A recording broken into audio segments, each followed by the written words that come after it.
Sure. So for yesterday we understood as to how you have countercurrent mechanism taken place, how there's concentration of urine that has been done.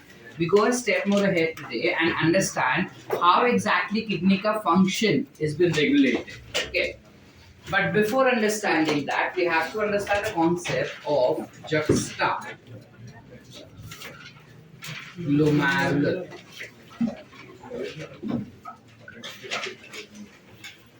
apparatus.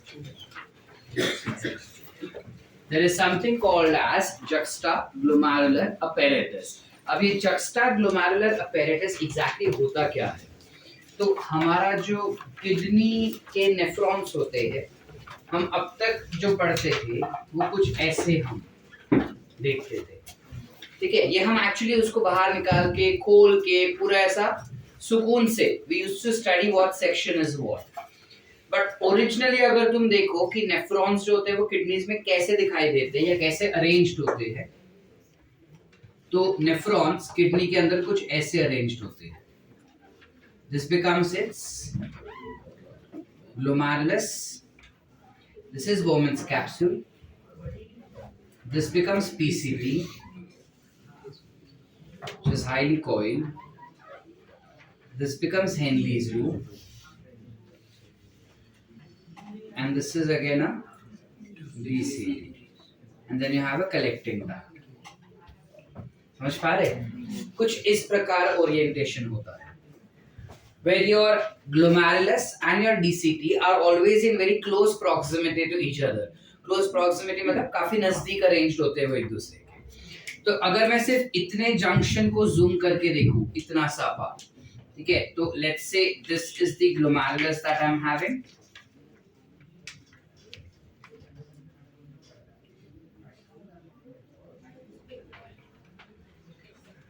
Correct, ठीक है? इतना गंदा नहीं होता glomerulus, but imagine करो कि ये glomerulus है और बाजू में हो जाता है हमारा डीसीटी. इस डीसीटी के अंदर डीसीटी का जो पार्ट ग्लोमेरुलस के तरफ होता है वहां पे कुछ सेल्स होते हैं. There are certain cells which are located only towards glomerulus. These cells are called as macula densa. क्या बोलते हैं इसको बेटा? मैक्यूला डेंसा, ठीक है? और ग्लोमेरुलस के अंदर के साइड पे कुछ सेल्स होते हैं, यानी आर्टेरियोल्स के अंदर कुछ सेल्स होंगे अपने पास. These are called as JG cells, juxtaglomerular cells, JG cells, ठीक है? और कुछ सेल्स इन दोनों के बीच में होता है. ये दोनों के बीच में जो गैप दिख रहा है अपने को, वो गैप होता नहीं है. That entire gap is filled with cells. ये पूरा गैप जो है वो सेल से भरा हुआ होता है, कुछ ऐसे. इन सेल्स को यू कॉल इट एज लैसीज सेल. साइंटिस्ट जिसने डिस्कवर किया उसका नाम लैसी था, इसलिए इन सेल्स को कहते हैं लैसी सेल. तो अगर हम चाहते हैं कि हमारा किडनी का रेगुलेशन ढंग से हो, तो किडनी के रेगुलेशन के लिए ये apparatus समझना हमारे लिए जरूरी है. Juxtaglomerular apparatus is composed of 3 types of cells. One is macula densa, one is JG cells, and one is Lassie cells. Are we clear? Yes. Understood? अब जब कोई बंदा for a long time पानी नहीं पीता है, तो हमने कहा कि ADH और aldosterone secrete होता है, जिसकी वजह से पानी की absorption होता है और नॉर्मली उसका जो यूरिन है वो कॉन्सेंट्रेटेड बनेगा, ठीक है? फिर जब किसी ने बहुत ज्यादा पानी पिया तो यूरिन जो है वो डाइल्यूट यूरिन प्रोड्यूस होगा, बिकॉज अल्डोस्टेरोन और ADH रिलीज नहीं होता, ये हमको पता है. लेकिन कैसे? How does body know that enough amount of water is there? How do we get the feeling of thirstiness? हमको प्यास वाला फीलिंग कैसे जागृत होता है? ये सब हम पढ़ने वाले हैं आज. So for that reason the topic will be classified as, the topic is called as regulation of kidney functions. जब किडनी के फंक्शंस को अगर हम रेगुलेट कर रहे हैं बेटा, तो हमें सबसे पहले ये जानना है कि जो किडनी होते हैं उनके अंदर कब कौन सी चीज कैसे होगा। तो सबसे पहले will start with the slowest one. Slowest one क्या होगा, जैसे हम कल देखे थे, कल मतलब 2 दिन से देख ही रहे हैं कि जब इंसान पानी नहीं पीता है तो पहले एक हार्मोन रिलीज होता है जिसे हम कहते हैं अल्डोस्टेरॉन, और वो वाया वाया पानी लेता है, फिर एडीएच आता है। तो हम स्टेप बाय स्टेप ही चल रहे हैं। इनिशियली क्या होता है, लेट्स से बंदे ने पानी लंबे समय तक नहीं पिया है, तो जब वो लंबे समय तक पानी नहीं पी रहा है तो ऑब्वियस है कि उसका ब्लड का जो वॉल्यूम है वो कम रहेगा ना बेटा। ब्लड का वॉल्यूम इज लेस, और ब्लड का वॉल्यूम ही अगर कम है तो ब्लड का प्रेशर भी कम हो जाएगा। यस और नो? समझ पा रहे कि नहीं समझे? मेरे पास ब्लड वेसल्स है, उसके अंदर ब्लड फ्लो हो रहा है। अब जो ब्लड फ्लो हो रहा है उसके अंदर वो क्वांटिटी में ही कम है, तभी तो प्रेशर भी कम आ जाएगा ना। और प्रेशर अगर ब्लड में कम है तो by default glomerular filtration rate भी कम हो जाएगा। यस और नो? अब जब ये ग्लोमेरुलर फिल्ट्रेशन रेट कम हो रहा है, ब्लड का प्रेशर कम होता है, तो this is basically sensed by something called as macula densa of DCT. DCT के अंदर जो मैक्यूला डेंसा है वो इस चीज को सेंस कर लेता है। जैसे ही वो इस चीज को सेंस करता है, it will induce JG cells, juxtaglomerular cells, to secrete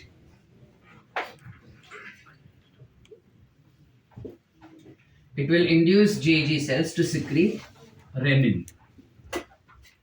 ये सिंगल एन वाला रेनिन है, ठीक है। डाइजेशन में जो रेनिन था वो डबल एन वाला था। हम हमेशा कंफ्यूज रहते हैं कि किसमें डबल एन किसमें सिंगल एन। सिंपल ट्रिक याद रखो कि डाइजेशन में चीजें डाइजेस्ट होती है यानी टूटती है, तो उसमें एक एन टूट के 2 एन बन गया, और एक्सक्रीशन में हम चीजें फेंक देते हैं तो एक्स्ट्रा एन हमने फेंक दिया, ठीक है। सो वैसे हम एक ही एन वाला रेनिन का बात कर रहे हैं फिलहाल। जब तुमको डाइजेशन का टेस्ट अकेला होगा तो इट इज इजी, एक्सक्रीशन का अकेला होगा तो इट्स इजी। डाइजेशन और एक्सक्रीशन का साथ में टेस्ट होगा ना, तब ये रेनिन ही हमारे मार्क्स खा जाता है।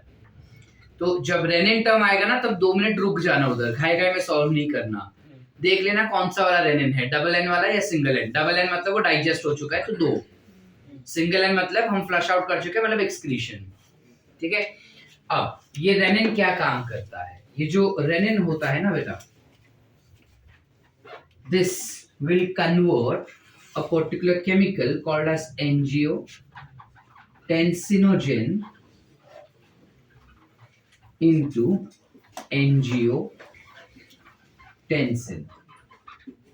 क्या हो रहा है, रेनिन जो होता है वो एंजियोटेंसिनोजेन को एंजियोटेंसिन में कन्वर्ट करता है। Where is it converting? Is converting in blood.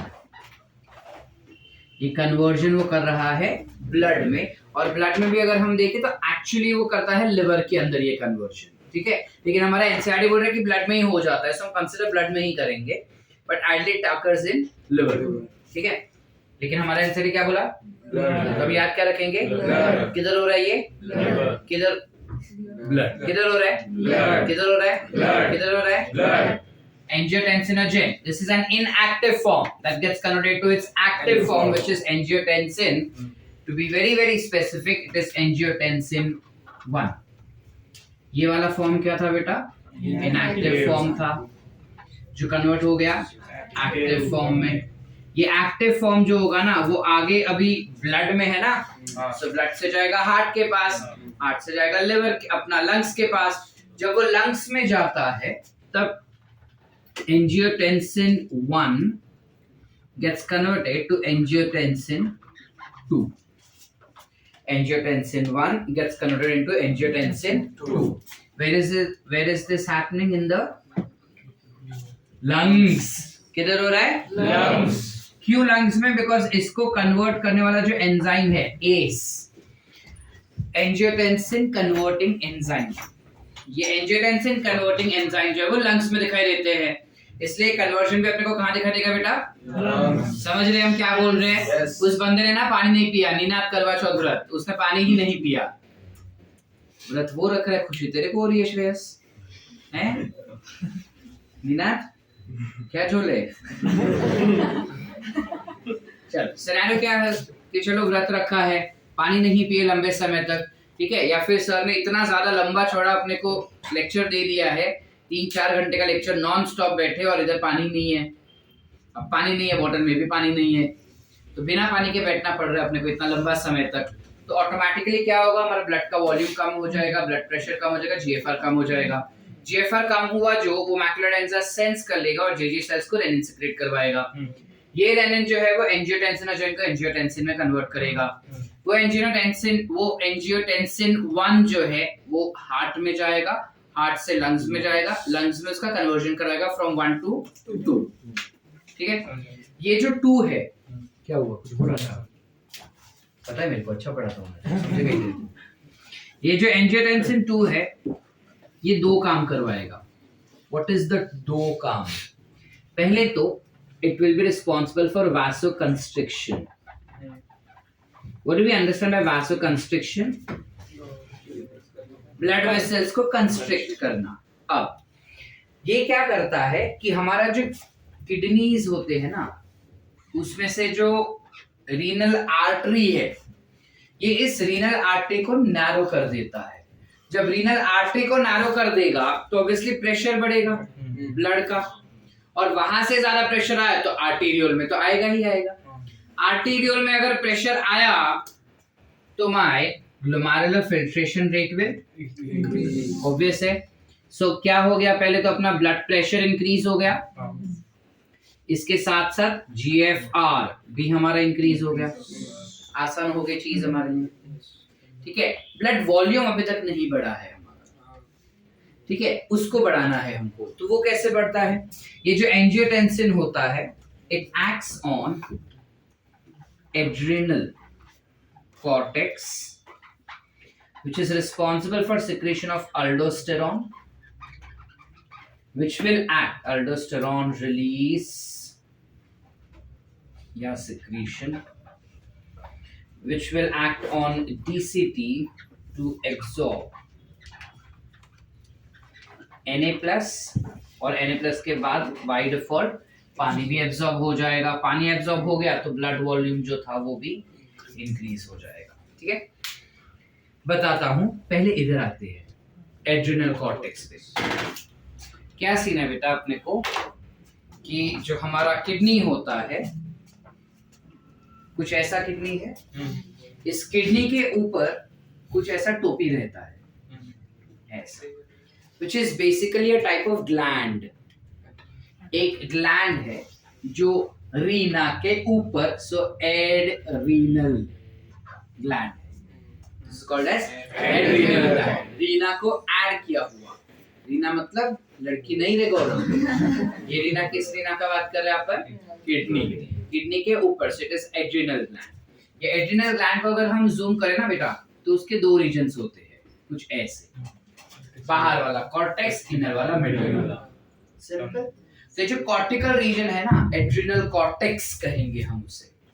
सो उस रीजन से अल्डोस्टेरॉन सिक्रीट किया जाएगा, and that aldosterone which gets secreted from the adrenal cortex will be responsible for acting on DCT। DCT से वो क्या एब्जॉर्ब करवाएगा? सोडियम। सोडियम के पीछे पीछे पानी, तो ब्लड वॉल्यूम ऑटोमेटिकली बढ़ गया। आसान, यानी हमारे 3 प्रॉब्लम जो थे वो तीनों 3 सॉल्व हो गए हमारे। क्लियर है बेटा? एक और बार करें, क्या समझ गया? एक और बार। क्या हो गया, मैंने ना पानी पिया ही नहीं, 4-4 घंटे तक पानी ही नहीं पिया, नॉन स्टॉप लेक्चर दिया मैंने, तो मेरा बॉडी क्या बोल रहा है कि अरे यार सिद्धार्थ तो पानी नहीं पिया यार, अब पानी नहीं पिएगा तो ब्लड को पानी कैसे मिलेगा?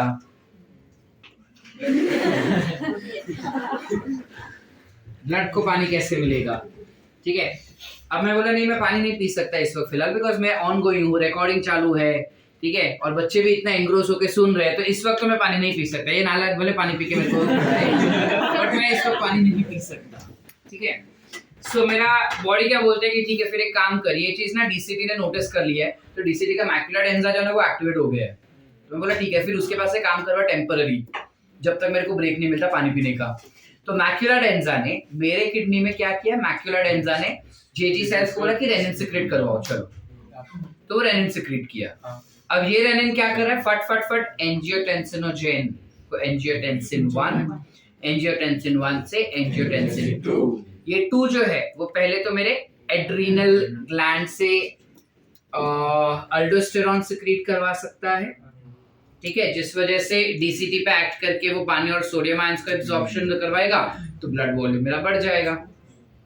सेकेंडली वो क्या करता है, जो रीनल आर्टरी है उसका डायमीटर नैरो कर देगा, जिसकी वजह से बाय डिफॉल्ट ब्लड प्रेशर बढ़ेगा, प्लस वो आर्टीरियोल्स को भी एक्ट करता है, तो आर्टीरियोल्स भी नैरो हो जाते हैं, तो ब्लड प्रेशर और बढ़ गया। ब्लड प्रेशर बढ़ गया तो फिल्ट्रेशन रेट ऑटोमेटिकली बढ़ गया हमारा। सो मेरे 3 प्रॉब्लम थे वो सॉल्व हो गए। तो जब तक मैं पानी ना पीऊं तब तक मेरा बॉडी कोशिश कर रहा है कि हाँ भाई चलो हम यूरिन जो है वो कॉन्सेंट्रेटेड बनाएंगे। समझ गए? Any doubts up till here? No. So this is one, or I would say first mechanism that your body will opt. अब suppose इसके बाद भी मैं पानी पी ही नहीं रहा हूं, if I'm not drinking water still and I'm continuously functioning, मेरा बॉडी काम कर रहा है लेकिन पानी ही नहीं पी रहा हूं, तो इतने से तो चलेगा नहीं। हमने क्या बोला था कि जब नहीं काम करता है तो एक दूसरा बंदा आता है, कौन है वो? ADH। वो बोलता है कि सीधा चलो डायरेक्टली तुम पानी एब्जॉर्ब करो, ये गोल गोल घूमने का जरूरत नहीं अपने को, correct? So that becomes the second mechanism. मैं सेकंड मैकेनिज्म करवाऊं तो समझेगा या पहले इतना लिखना है? समझेगा। चलो, now what is the second mechanism that it tends to undergo? So for second mechanism, जब हमारे बॉडी का ब्लड का कॉन्सेंट्रेशन,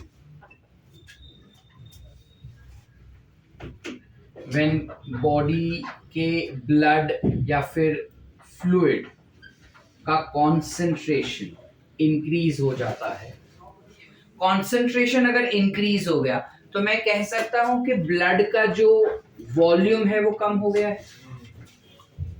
यस और समझे कि नहीं समझे? ब्लड का कॉन्सेंट्रेशन बढ़ना, आयंस के कॉन्सेंट्रेशन बढ़ने, यानी fluid that is solvent is less.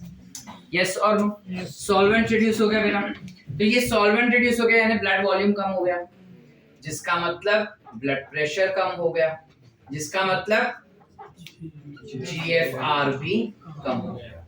बराबर है बेटा?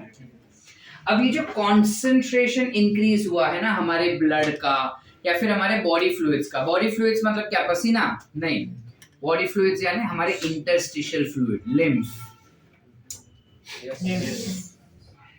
हमारे बॉडी में जितने भी ऑर्गन्स है, ठीक है, अगर ये हमारा किडनी एज एन ऑर्गन है और इसके आसपास अगर ऐसे ब्लड वेसल्स है कैपिलरीज टाइप, तो वो ना कुछ फ्लूइड छोड़ देता है जिससे हम कहते हैं लिम्फ। क्या कहते हैं? लिम्फ। यही लिम्फ, हाँ, यही लिम्फ जो है will be absorbed back again into lymph vessels. It will be absorbed back again in the lymph vessels. अब जब lymph vessels में वो absorb हो रहा है, यहां से वापस lymph vessels में वो absorb हो जाएगा। क्लियर है? जब इस फ्लूइड को हम कहते हैं बॉडी फ्लूइड्स, इस फ्लूइड को क्या कहेंगे? Body fluid. जब इस फ्लूइड के आयनिक कॉन्सेंट्रेशन बढ़ जाएगा, मीनिंग व्हाट? हाइपरटोनिक सॉल्यूशन हो गया, आयनिक कॉन्सेंट्रेशन बढ़ना यानी पानी कम सॉल्ट ज्यादा, so when ionic concentration will occur, उस समय पे क्या हो जाएगा बेटा? एक this particular thing will be sensed by body में, कहीं पे भी अगर आयनिक कॉन्सेंट्रेशन बढ़ रहा है बॉडी फ्लूइड्स का या ब्लड का, तो कुछ रिसेप्टर्स होते हैं जिसे हम कहते हैं osmo receptors. So osmo receptors will sense this particular condition. जैसे ही ऑस्मो रिसेप्टर्स इस कंडीशन को सेंस कर लेगा, वो फटाक से जाएगा हाइपोथैलेमस के पास। किसके पास? Hypothalamus. It will go to hypothalamus, और वो हाइपोथैलेमस को बोलेगा कि तुम न्यूरो हाइपोफाइसिस को इंड्यूस करो ताकि इट कैन सिक्रीट ADH। ये क्या बात हो गया सर? सुनो, अगर ये हमारा ऐसे ग्लैंड है, पिट्यूटरी ग्लैंड हमको पता है बेटा, कुछ इस प्रकार होता है। पिट्यूटरी ग्लैंड ना दो चीजें कैरी करता है, कुछ ऐसे। It can be divided into two parts like this, ठीक है। फर्स्ट हाफ होता है यहाँ वाला, इसे हम एंटीरियर पिट्यूटरी ग्लैंड कहते हैं। पीछे वाला जो पार्ट रहता है इसे हम पोस्टीरियर पिट्यूटरी ग्लैंड कहते हैं। रिमेंबर आई सेड कि you have a pituitary gland over here, है ना। अब ये जो पिट्यूटरी ग्लैंड इधर है वो दो वटाने चिपके हुए हैं, ठीक है। दो वटाने ऐसा चिपके हुए दिखते हैं, जिसमें से ये वाला सौतेला बेटा है। मतलब ये जो पोस्टीरियर पार्ट है ना, हाइपोथैलेमस ही इसको जन्म देता है। तो ये उसका खुद का बेटा हुआ ना। ये वाले पार्ट को हाइपोथैलेमस जन्म नहीं देता, कोई दूसरा देता है। कौन है वो राज हम बाद में खोलेंगे, ठीक है। वो पूरा अलग वेब सीरीज में देखेंगे, इसमें नहीं, ठीक है। फिलहाल यहाँ तक क्लियर है, समझ रहे हैं? हाँ, तो क्या बोले हम बेटा कि ये वाला सौतेला बेटा है, ये खुद का बेटा है।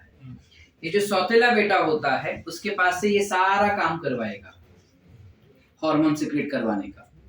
तो ये खुद हार्मोन बनाएगा और खुद सिक्रीट करता है। लेकिन अपना खुद का खून के पास से कोई राजा काम करवाता है क्या? नहीं ना। बोलेगा अरे बेटा तू मेरा है, ठीक है। तो इसमें क्या सीन हो जाता है, ये न्यूरॉन्स हो गए ऐसे, ये न्यूरॉन्स खुद ही हार्मोन्स सिक्रीट करते हैं। न्यूरॉन्स खुद ही हार्मोन सिक्रीट करते हैं। अब न्यूरॉन्स तो न्यूरोट्रांसमीटर सिक्रीट करते हैं sir, correct. Neurons neurotransmitter secrete करते हैं, लेकिन यहाँ वाले न्यूरॉन्स हार्मोन सिक्रीट करते हैं। इस वजह से हम इसे कहते हैं neurohormones. You call it as neurohormones. So ये एक हार्मोन सिक्रीट करेगा व्हिच इज ADH। ये राजा क्या बोलता है इस वाले पार्ट को, पोस्टीरियर वाले पार्ट को, जिसका नाम न्यूरोहाइपोफाइसिस भी है। राजा क्या बोलता है न्यूरोहाइपोफाइसिस को कि बेटा तू मेरा खून है, तू मेहनत मत कर, मैं तेरे को हार्मोन बना के दूंगा, ठीक है। तो बोलते ठीक है पापा। अब ये तो नालायक इंसान कुछ कर ही नहीं रहा था, तो उसको धक्का मार के बोला कि चल मैं हार्मोन बना लेता हूँ। पहली बात उसे चीजें सेंस करनी थी, तो उसने मना कर दिया कि मैं चीजें सेंस ही नहीं कर पा रहा हूँ पापा, आता ही नहीं मेरे को। तो पापा बोलते ठीक है बेटा मैं सेंस कर लूंगा, हार्मोन तू बना ले। फिर थोड़ी देर के बाद बोलते नहीं पापा मेरे को हार्मोन बनाने को भी नहीं आता है, वो भी आप बना के दो। तो पापा बोलते ठीक है बेटा हार्मोन। तो बोलते अब हार्मोन जो मैंने बनाया है कम से कम उसको तू आगे बता तो दे कि तूने हार्मोन बनाया। तो बोलता नहीं पापा वो भी मेरे से नहीं होगा। तो अब ये नालायक बेटे का मान तो रखना होगा, राजा का बेटा, राजा बेटा। तो ये न्यूरोहाइपोफाइसिस क्या होता है इस लोकेशन पे, न्यूरोहाइपोफाइसिस के पास यहां से ADH आता है और स्टोर हो जाता है। और वो ADH आसपास के जो ब्लड वेसल्स होते हैं वो खुद ही एब्जॉर्ब कर लेते हैं, समझे। और नाम क्या आता है, हु इज सिक्रेटिंग इट। सो जब कभी भी बॉडी में अगर हमारे बॉडी फ्लूइड्स का या ब्लड का कंसंट्रेशन बढ़ जाता है तो ऑस्मोरिसेप्टर्स उन्हें सेंस कर लेंगे, सेंस करके हाइपोथैलेमस को बोलेंगे। अब हाइपोथैलेमस नाम किसका लिया कि न्यूरोहाइपोफाइसिस सिक्रेट करेगा, तुम उसको जाके बोलो। तो न्यूरोहाइपोफाइसिस के पास जाके ADH सिक्रेट करवाया। अब ये जो ADH होता है ये 3 काम करेगा बेटा। There are 3 work that it will do. सबसे पहले it will be responsible for vasoconstriction। It will be responsible for vasoconstriction, क्योंकि ये हार्मोन खुद ब्लड वेसल्स को कंस्ट्रिक्ट कर रहा है, इसलिए इसका दूसरा नाम वैसोप्रेसिन भी है। दूसरा नाम क्या होगा, vasopressin. Vaso blood vessels, pressin press करना, ठीक है। So this is also called as vasopressin. Are we getting it बेटा? वैसोप्रेसिन ने क्या किया, वेसल्स को कंस्ट्रिक्ट किया। जैसे ही वेसल्स कंस्ट्रिक्ट हो गए ऑटोमेटिकली ब्लड प्रेशर बढ़ गया। ब्लड प्रेशर बढ़ गया तो GFR बढ़ गया। तो मेरे 2 चीज तो हो गए सॉल्व, ठीक है। तीसरा चीज वो क्या करता है, थर्स्टी फीलिंग। आदित्य फट से पानी पी लिया, क्यों? बिकॉज उसके बॉडी के एडीएच ने उसको बोला कि बेटा तेरे को प्यास लगे, पानी पियो, इससे उसने पानी पिया। तो थर्स्टी फीलिंग होगा तो obviously water will be taken inside, water intake होगा। जैसे ही वाटर इनटेक हुआ हमारा ब्लड वॉल्यूम इंक्रीज हो गया। कब से मेरे बॉडी का भी एडीएच बोल रहा है कि बेटा तेरे को प्यास लगे, पानी पी ले, लेकिन बेटा एक्सप्लेन कर रहा है ना, और बेटे का रिकॉर्डिंग भी चल रहा है इस वक्त, तो बेटा रिकॉर्डिंग के बीच में पानी कैसे पिए? इस वजह से बेटा बोला कि नहीं तू चुप रहे। अब एडीएच को तो बेटे ने चुप कर दिया, लेकिन एडीएच तो ऐसा भावुक ना, वो बोला की तुझं कॉन्सन्ट्रेशन ड्रॉप होतोय श्रुती, तर त्याने काय केलं, वॉटर एब्झॉर्प्शन केलं। कसं काय?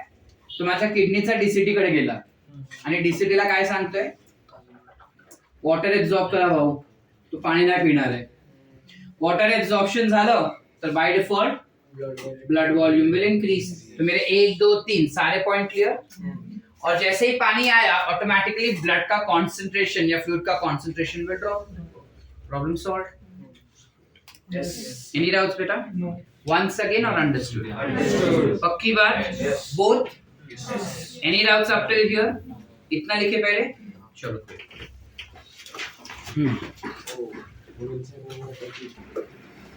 यहाँ पे ये जो पर्टिकुलर मैकेनिज्म हो रहा है ना पूरा, इस मैकेनिज्म को वी कॉल इट एज रास मैकेनिज्म। व्हाट इज रास mechanism? Renin angiotensin aldosterone system, renin angiotensin aldosterone system। हमारा एनसीईआरटी इसको रेनिन एंजियोटेंसिन सिस्टम भी कहता है, ठीक है, विच इज एक छोटा सा RAS भी कहता है, बट RAAS करके भी काफी सारे बुक्स में रेफरेंस दिया जाता है और नीट में भी काफी बारी RAAS करके आता है। So remember that this is RAS mechanism, whereas this becomes your ADH regulation, ठीक है। And there's one more that we will understand, but पहले इतना लिखो।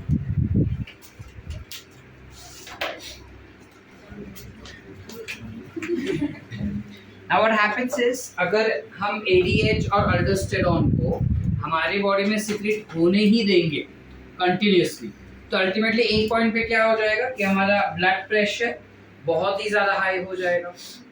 That can cause abnormality. So to avoid that जब blood pressure high हो जाता है या फिर ब्लड वॉल्यूम हाई हो जाएगा, which is nothing but ultimately GFR rate high हो जाता है, तो this thing is been sensed by heart।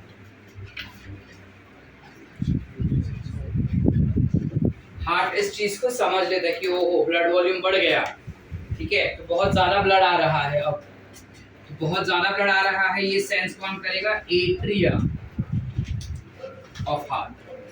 Which atria of heart? Right atria of heart. कैसे पता? Right atria of our heart will sense that, and after sensing that it tends to secrete ANF. What is ANF? Atrial natriuretic factor। ये atrial natriuretic factor क्या करता है? It will inhibit RAS mechanism, plus it will be asking, it will go for vasodilation। vasodilation हो गया और RAS हो गया। अब RAS हो गया, RAS was doing what? देखो उधर water absorption करवा रहा था, water absorption will stop, so blood volume will increase। blood volume increase हो गया, sorry decrease, blood volume will decrease। blood volume decrease हो गया तो ऑटोमेटिकली blood pressure भी, vasodilation में भी क्या हो रहा है बेटा? dilate हो गया तो blood pressure reduce हो गया, by default GFR will also reduce। Are we clear? Did we understand so far? अब जब तक ANF सिक्रेट किया जाएगा तब तक ब्लड वॉल्यूम डिक्रीज। जब बहुत ज़्यादा डिक्रीज हो जाता है तो ये दोनों वापस एक्टिवेट हो जाते हैं। ये बहुत ज़्यादा काम करने लगेंगे तो ये वापस एक्टिवेट हो जाएगा। ये चालू ही रहता है, मतलब ये इसको काम नहीं करने दे रहा, ये इसको काम नहीं करने देता। इससे हम क्या कहते हैं? Feedback mechanism. क्या कहते हैं बेटा? Feedback mechanism. तो हमारे किडनी के फंक्शंस को अगर हमें रेगुलेट करना रहेगा तो जनरली हमारा किडनी ये फीडबैक मैकेनिज्म का इस्तेमाल करता है। Are we clear? Any doubts? So with that, ideally we end up with your excretory system of human body. ठीक है? We next will jump up to understand what are the different other excretory organs that you see in your body. ठीक है? ये बाकी है लिखना. Can I erase? Blue वाला. चलो ठीक है, लिख लो. तो पर वो लिख लो. नहीं, उस पे भरोसा नहीं. Now, going ahead to understand कि दूसरे और से कौन से ऑर्गन्स है जो एक्सक्रीशन में हेल्प करता है.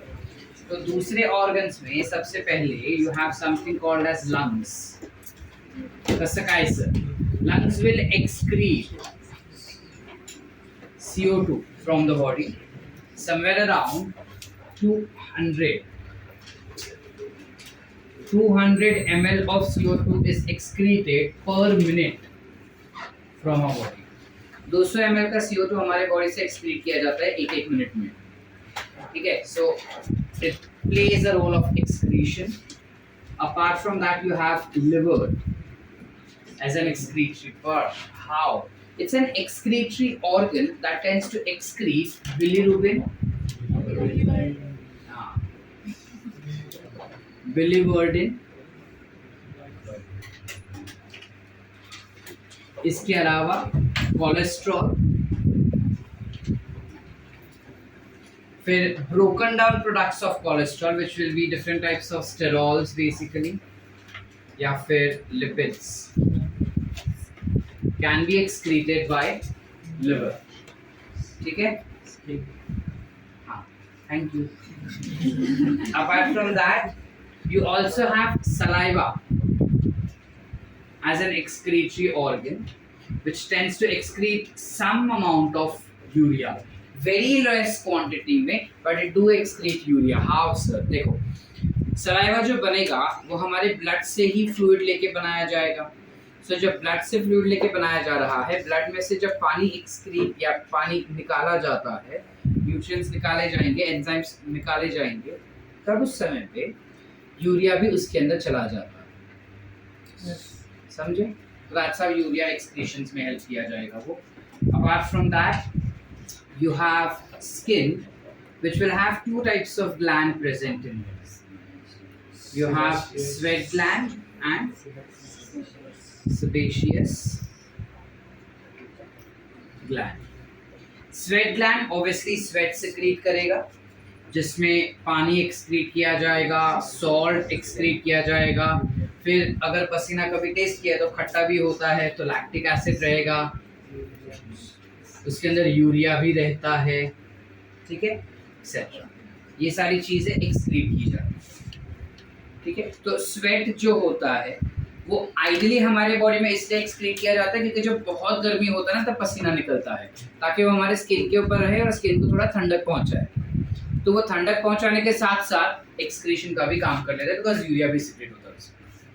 ठीक है, और जो ऑयल ग्लैंड्स है which is sebaceous gland जो रहेगा, that will of course secrete oil which is nothing but a sterol, wax या waxy compounds. It is also responsible for secretion of different hydrocarbons. However, urea is never secreted by sebaceous gland. ठीक है, oil कभी urea secrete नहीं करता. तो nitrogenous waste किन जगहों से सिक्रेट हो सकता है? It is saliva, sweat end of course the normal kidney वगैरह से सिक्रेट हो सकता है. क्लियर है? Any doubts? शॉर्ट लिखे इतना, चलो क्विक।